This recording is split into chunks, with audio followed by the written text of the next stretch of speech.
You're listening to Puma Podcast.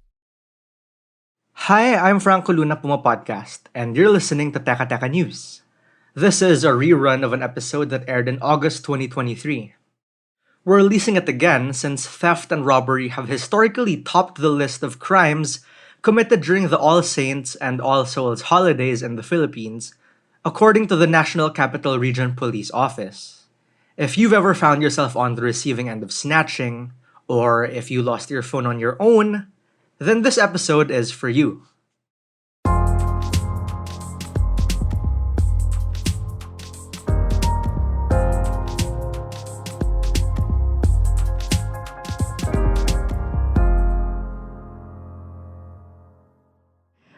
Nasa bus ako no'n, ginagalaw ko yung cellphone ko kasi may mga utos na trabaho. So una nakaupo ako sa likod tapos nagtatrabaho ako. Nung malapit na akong bumaba, lumapit-lapit ako ng konti. Pagkatapos maya-maya merong bumatok sa akin. Tapos sabi ko, "Ano ba?"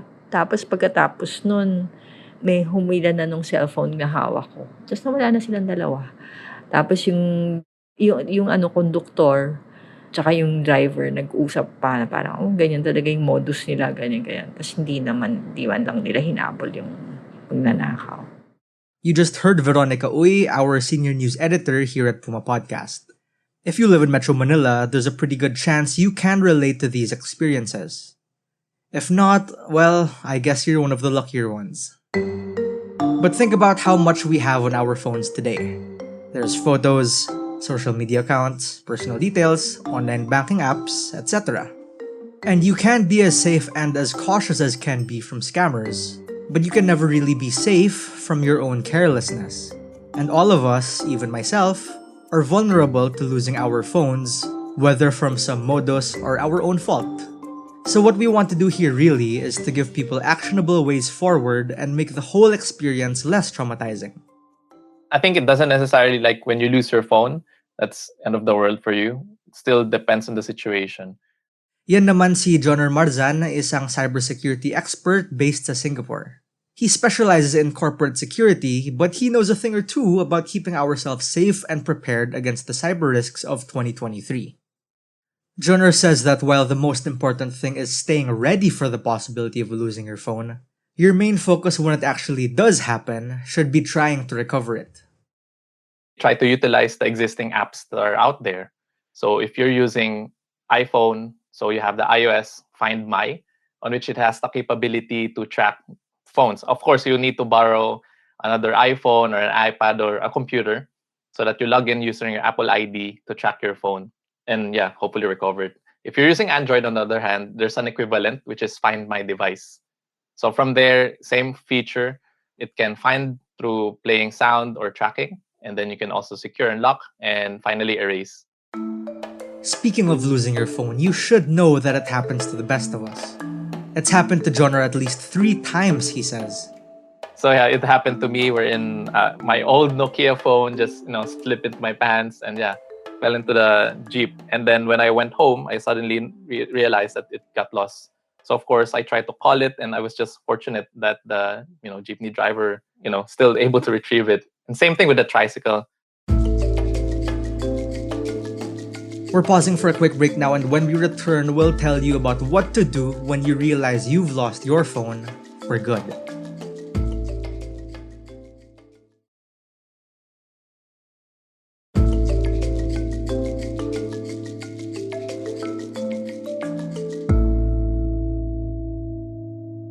It's always a trade-off between convenience and risk. If you really want to be cyber secure, then don't open an online banking account. But definitely you won't do that, right? Because we live in an age wherein everything is digitally connected and all that. Unless you live in an island or a cave, then that will work for you. So I guess you need to live with it. Again, that was cybersecurity expert Jonner Marzan. He says there's an inherent risk that comes with the way our smartphones are designed. Let's face it, they've become an extension of ourselves at this point. Definitely, it encompasses the personal stuff related, the social media, access to the digital banking apps, even your insurance, your emails, definitely. And then going to the work side, work email. your Teams, Skype, or Slack, or whatever communication tools that you use for work. And also, let's not forget the messaging apps, the Messenger, the WhatsApp. I think everything that day to day use. But the good news is that there's a lot you can be doing before you actually lose your phone. It's also important to back up your data to the cloud, so that when you lose your phone, it's just the device that's lost, not the data inside it. And third would be, calling relevant authorities. So if you call your telco, your Globe, your Smart, you can actually ask them to block outgoing or incoming calls so that no one is able to reach it. Kung tutuusin, no, that's the best way to keep safe, diba? By making sure you're not as dependent on your phone. But that's obviously not the case for everyone, because having all of these things on our phones is precisely what makes them so convenient, diba? So let's say you've lost your phone for good. At this point, there's no way you're recovering it again, and you've come to terms with that fact. What happens now? Joner says this is where things get tedious and tricky. You need to reset your credentials on all those apps that are installed on your phone just for safety precautions. And then finally, just be vigilant, because if someone is, for example, if you're just slow on, disabling or resetting password, and someone is able to log in, then they can, withdraw money from your bank accounts or even impersonate you. It's a lot, but I guess that's the price you pay for keeping most of your important life information stored in a pocket-sized smartphone. It's also important to remember that speed is of the essence here. Jonar says you have maybe a 24-hour window to get all these things sorted out before you're really at risk. So you can be safe, at least from that part, if you have that covered. But definitely, I mean, there might be chances that they can guess your PIN, right? So going back to the time, how long, I think good rule of thumb is you have a day or 24 hours. So of course it takes minutes to track your phone and all that, but as we've mentioned, right, calling different authorities, doing other steps, it's a lot of process, so you really need to be fast. However, for example, going back to my situation, when I lost my phone, I'd still try to contact it, right, because I'm sure that no one will be able to log in during that span of time.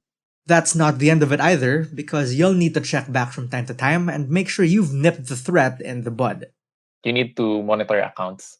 You need to be vigilant. For example, if someone's already conducting transactions to your bank accounts, or just say using your account in social media and messaging your family and friends, so that's already a red flag, because it means that your accounts have been compromised already.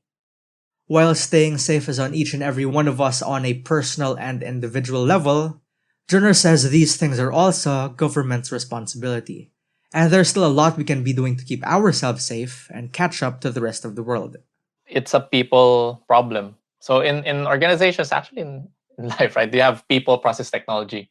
When we talk about technology is already there. You have things to secure stuff and all. Process, yeah, you have process to follow, but the people side, that's missing.